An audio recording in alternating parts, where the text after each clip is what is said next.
I chose somebody in my business life because they've had a profound effect on me for the last 25 years. And that person is John W. Thompson. I remember the energy that surrounded him. His aura was glaringly obvious. It doesn't happen that often. That somebody walked in with something about them, and it's very noticeable. You can't manufacture it, it's there. I was brought up near a beach called Southern Down, and we lived literally on the cliff top in Southern Down. And so every day, I woke up, pulled my curtains apart and saw the Bristol Channel. Here it is. The Pocket Square. This is irreplaceable. Why? Because the day we got married, I'd never seen this before. And to this day, neither Lindsay or I know whose it belongs to or how it got there.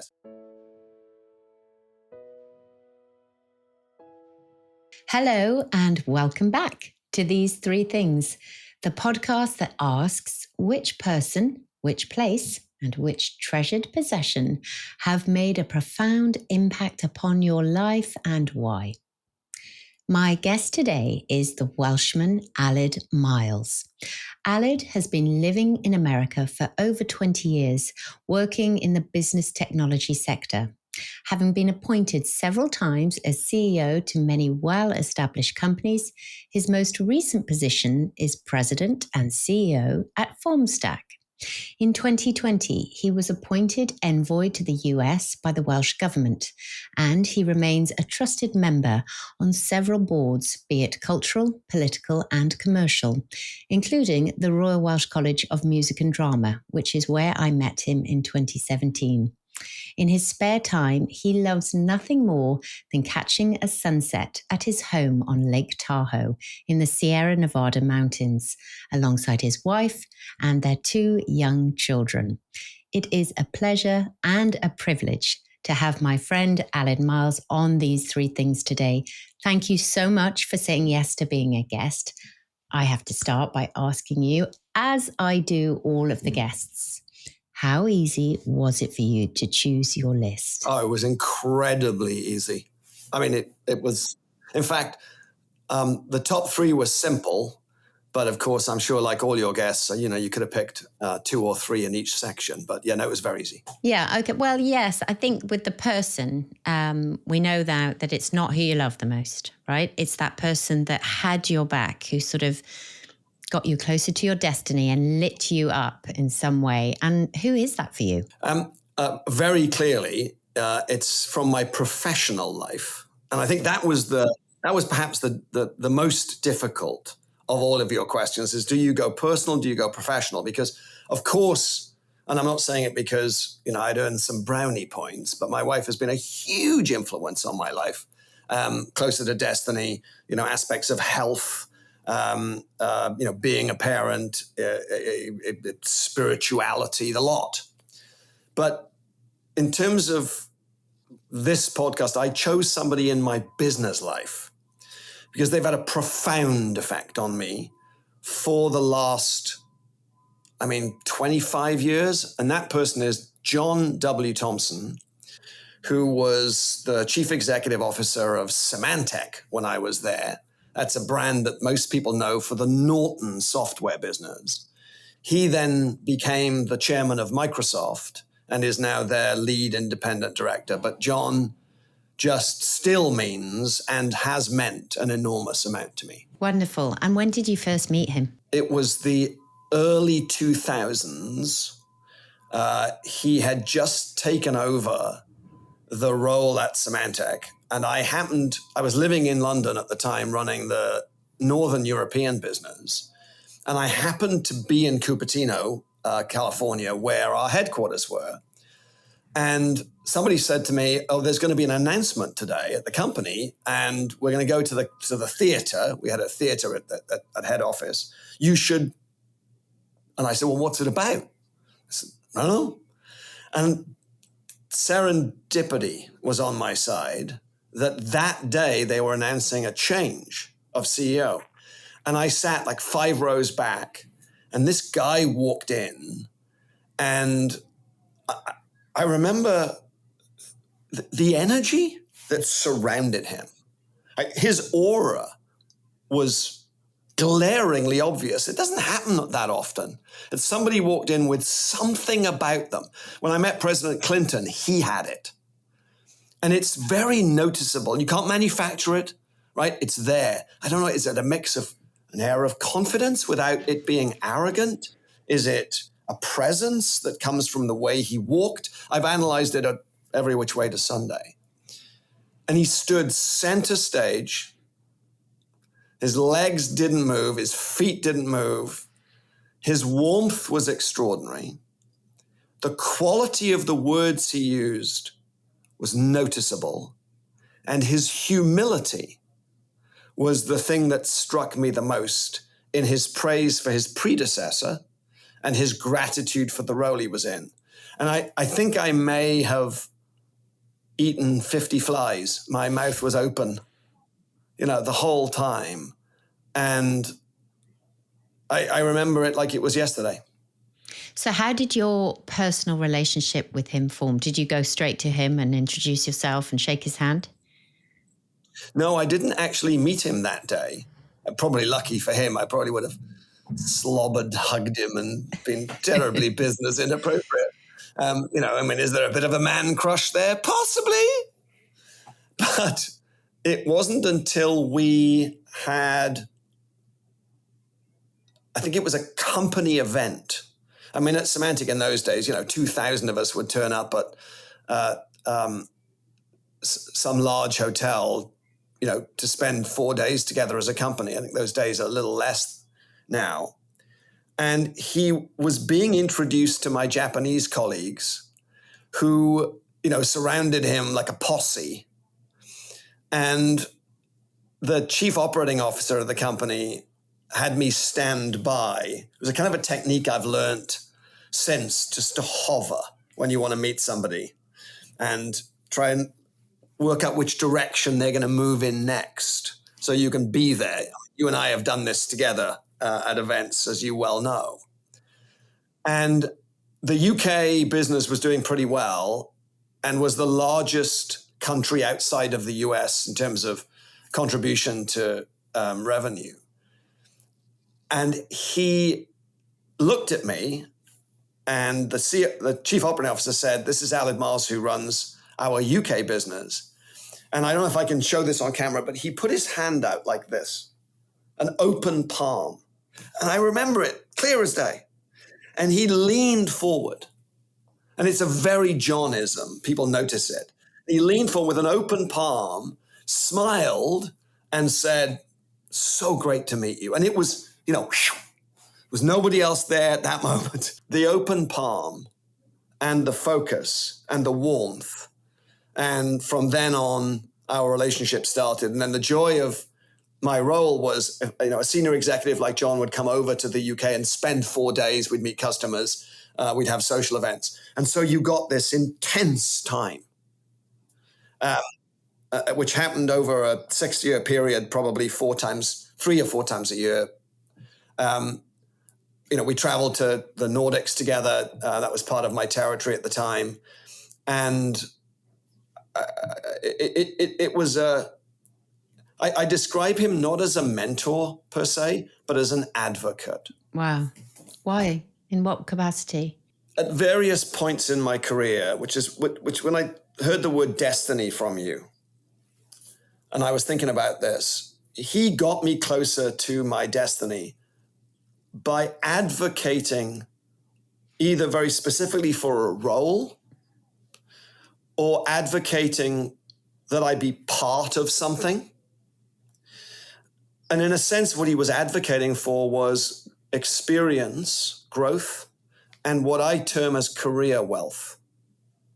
It's got nothing to do with money. It's got to do with he would put me in the right spot by advocating for me to be there. Now, did he mentor? Yes, but I didn't have that kind of time with him, right? I could ask him for advice, but it wasn't like he was calling me every 3 weeks and saying, "Okay, let me give you some mentorship advice. How are you doing this? How are you doing that?" That wasn't him. He was the advocate. And he's been advocating in the years since I've left Symantec, when perhaps I've been taking over a new CEO role. or I've needed him as a reference, he will advocate. Does that make sense? It makes total sense. Absolutely. And one question I have, as your relationship has grown over the years, what has he taught you most about yourself? About myself? I was going to say to you then, I'm not sure it's about me, and then I realized it is. Okay, I'd like to hear this. Let me come at this from a slightly different direction, and then I promise that I will get to the answer. So what he taught me was how to sense the rhythm of a business. What he taught me was almost a sixth sense. You can look at metrics. You can look at forward-leading metrics. You can look at leading indicators. But it's not the only halo around a business. The business has a pace, a rhythm. And when you start dissecting that, you can understand the energy of a business. And I suppose that then the answer to your question is what he taught me was how energy can be used in leadership. He always seemed, if I emulate him in my mind, there are still moments where I'm in front of a group of people, or only in front of one person, or solitary thinking through a problem, where I'm sort of channeling the kind of energy I witnessed him give. And somebody I know very well, who happens to be sitting at the other side of this podcast with me, said, it was you, energy doesn't lie. And you are so right about that comment. The company energy doesn't lie. People's energy doesn't lie. And your own energy doesn't lie. And as you know, I am fascinated with the concept of the CEO title, not just as the chief executive officer, but as the chief energy officer. And that's what he had me learn about myself. Can I add one thing? There was another CEO I worked for called Steve Bennett, who had a very different kind of energy. And neither of the energies one would regard as right or wrong. And what I found in my career is I've harnessed the type of energy that Steve gave, which I deliver in certain moments, and the type of energy that John gave in certain moments. And to have those two leaders as your lighthouses. Sometimes I don't use the energy of Steve, and sometimes I don't use the energy of John, right? Because we're not perfect. But to be able to draw from both as big business influences in my life that I work for is magical. I bet. So let me ask you, John giving you this insight when you've not long been at CEO of Formstack, have you understood the rhythm already of this position? Have you been able to go in now and go, I'm sensing it? Does it take a long time? My answer may not sound as humble as it should. This is my third outing as a CEO. The answer to your question, I think in my first CEO outing, I didn't get it as quickly.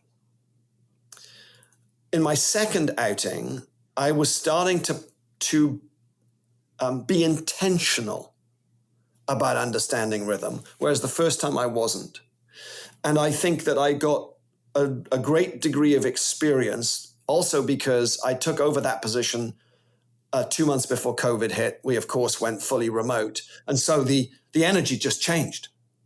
And I was, in a sense, I suppose, forced to be intentional about, so how do you understand energy, from a group of people who are now, 2 inches by 1 inch on a computer screen on Zoom? How do you pick up energy without being in front of people?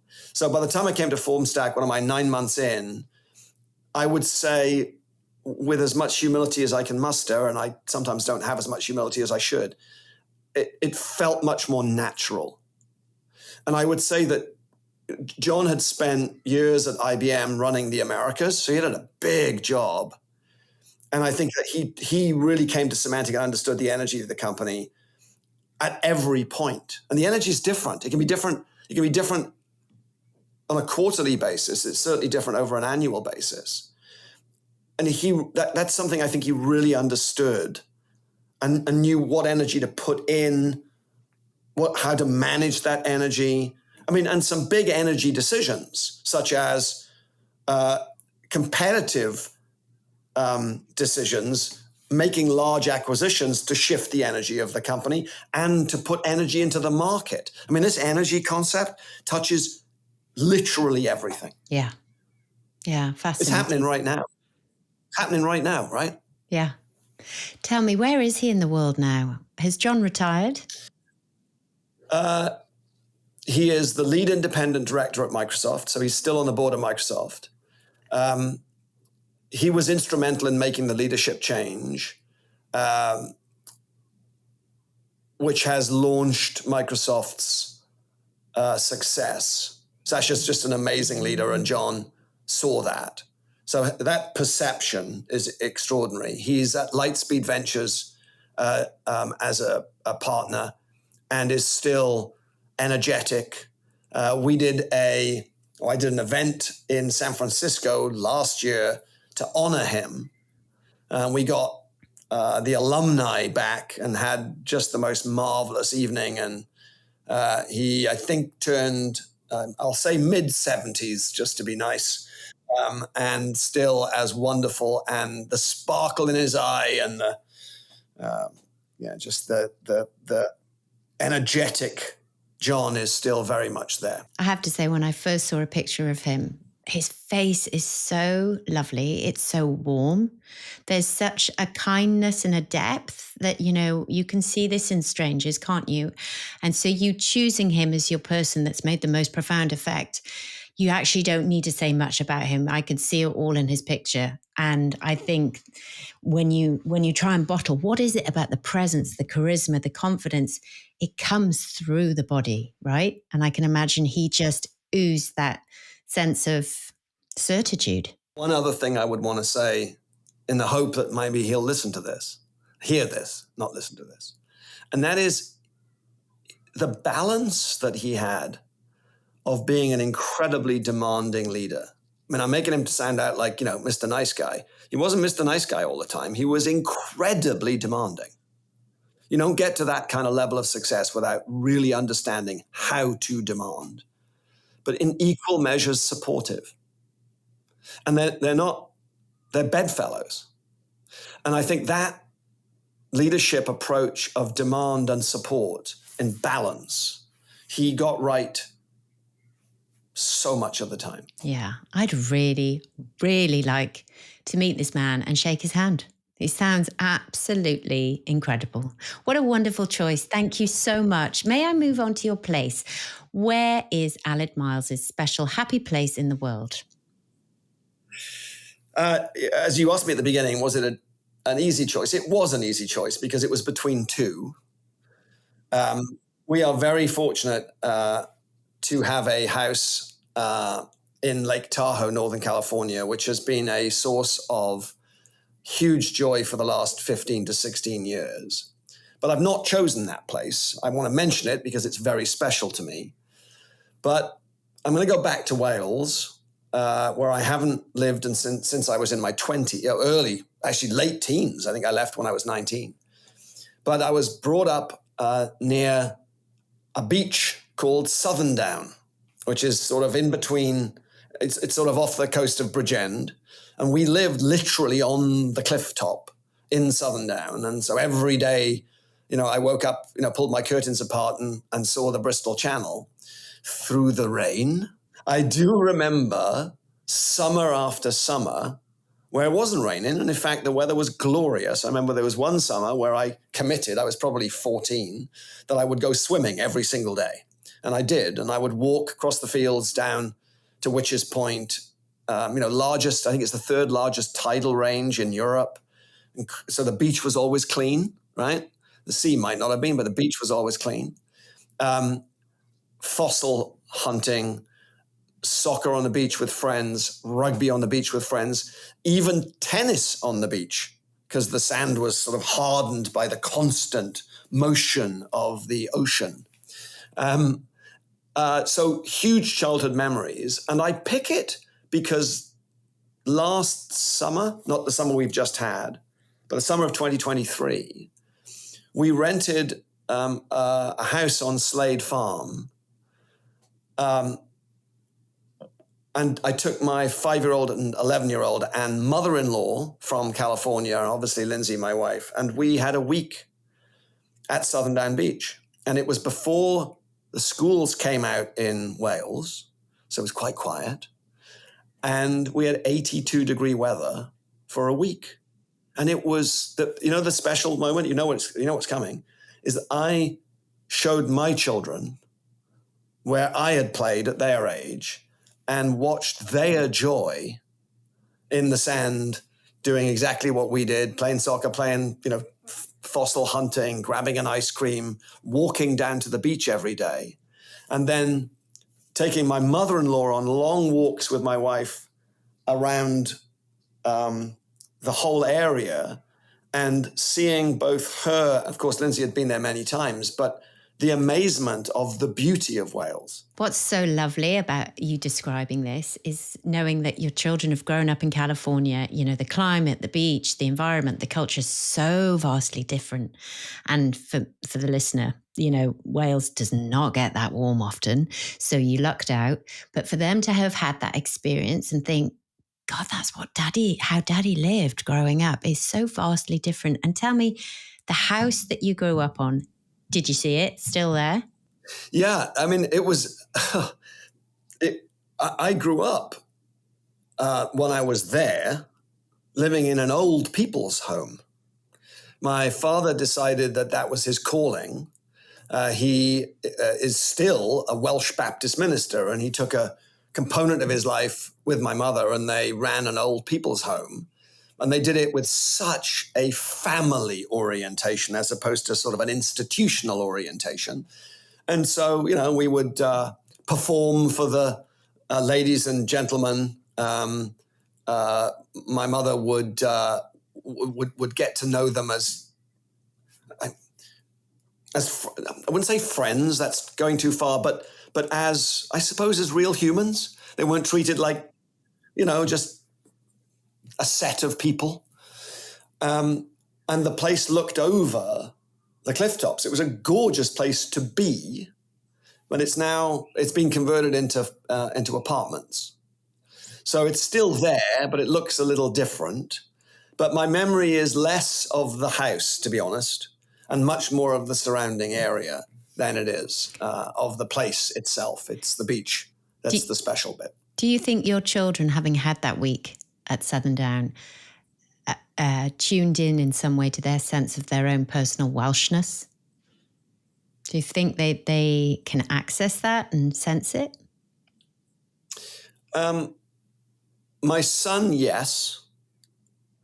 And I think also because he is so surrounded, because of my Welsh Envoy responsibility, with active Welshness. The Welshness happens in Los Angeles as much as it happens when we go home,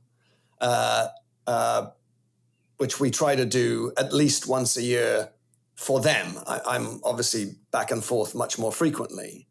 So I think he has a sense of Welshness. And when he's asked, he says, I'm half Welsh. Which is interesting. And he's actually he's worked out he's 67.5% British. Because my wife's grandmother was born in Brighton. And she and her sister, Elvilda, married two US Air Force brothers during the Second World War. So Elsie and Elvilda moved to Northern California and became the wives of apple farmers, would you believe? Well, I love the fact that certainly your son understands it, and I'm hoping your daughter will soon catch up, because wherever we go, we have the heroes, don't we? We have that sense of we're just the love for our country. Brilliant. I've loved hearing that. Thank you. Okay, I'm going to move on to your final question, which is, of all your possessions, the most treasured possession that you couldn't be without, what have you chosen? This is the easiest one of all. I'm going to reach into my jacket. Maybe I should just show you my jacket. Hang on. Please do. I'm off camera. I apologize. Yeah, it's very untelevision of me, but here it is. The pocket square. Ah. There you go. Lovely. At some point, yep, I should wash it more often. So it's more for display than usage. So this thing, there was a Malibu fire a couple of 3 years ago. I don't think we were ever completely in danger, but there was a possibility. And Lindsay, my wife, was pregnant. And there was more of a problem with smoke.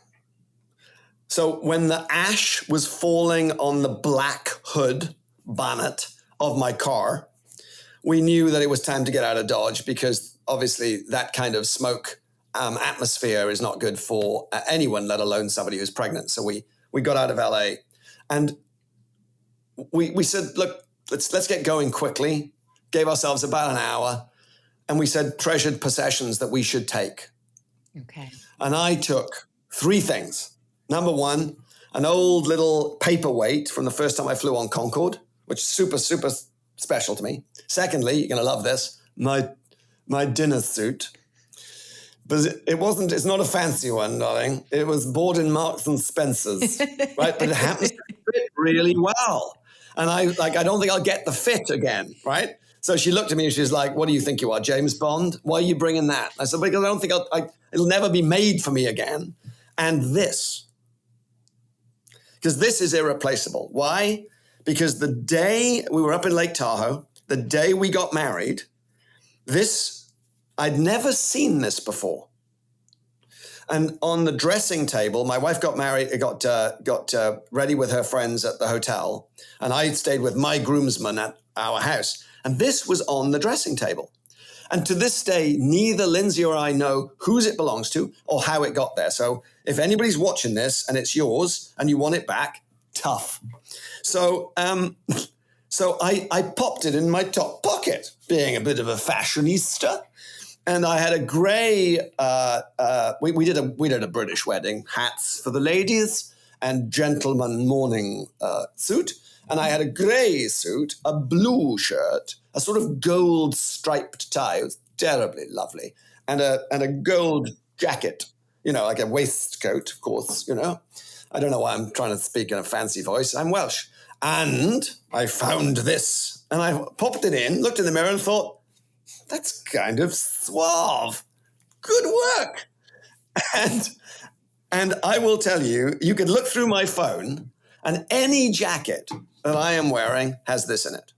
And it's sort of become a bit of a trademark that, whatever jacket, like I just brought a jacket to work today because I've got a meeting later on and this comes with me.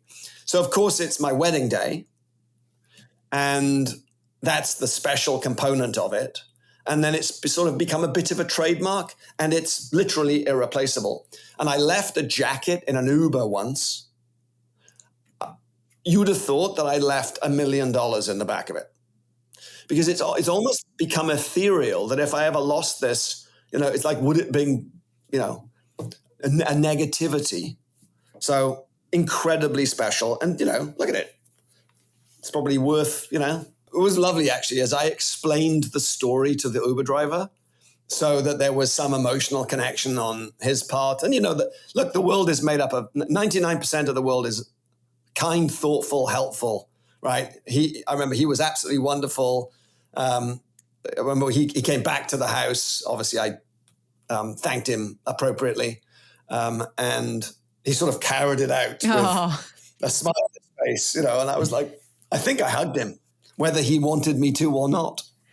It just goes to show, right? And this is what I love about this podcast is when I get a guest on, it's not the things, it's not the materials. It's just that silly something, that it means the world to you. It's got all of your sentiment and heart just jammed into that little pocket square and the journey that you've been on together. So, and I take it one of your children will inherit it one day, washed and pressed. Yeah, I don't know. I'm thinking, what do I do? Do I take it with me in the hope that I get to wear a jacket if I make it through the right gates? Because right now, my son, who would be the most logical person to get it, he can't remember where his shoes are. So the chances of him remembering this, but yes, at the right moment, I think he will have an understanding because he's seen me wear it so often. He snatched it once, playfully, and he saw my face and he went, "Oh, I better put that back." Like, yeah. I love this. I Alice. think my energy gave off a certain energy. This has been delightful. Thank you so much for sharing your three things to John W. Thompson, to Southern Down Beach, and to that pink pocket square. I hope you've enjoyed the process. It's been lovely having you as a guest. Thank you very much, indeed. It's been most fun. And there we have it. A huge thank you to you, our listener. We are growing our community and kindly ask that you be a valued link in this chain. For these three things to exist and continue, we need you to please press subscribe or follow now. You can do this on your preferred podcast platform. We will keep you updated on all our community news, and you'll be the first to catch all new episodes. A rating or thoughtful review is greatly appreciated and helps others to find our show. Thank you for tuning in and being a part of our treasured community.